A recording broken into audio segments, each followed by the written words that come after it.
School ही जा रही हूँ उसके। एक हफ्ते में शूज टूट गया, नया बक्कल खुल गया, मतलब चोली खुल गया, तो बोला कि आगे चेंज करवा लो। उसकी स्कूल नहीं है। ओके चलो।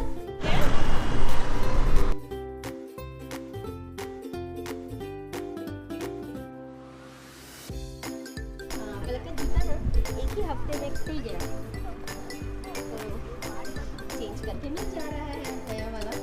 और इसका स्कर्ट, एक स्कर्ट भी था ना इसका। हाँ ले लो बेटा, पहन लो, कीटोस पहनने की जरूरत नहीं है।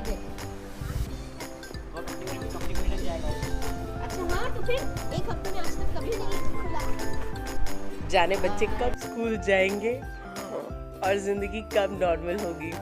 कुछ यादें हैं शेयर कर रही हूँ, अल्लाह मालूम सब कुछ कब ठीक होगा। दुआ करें सब।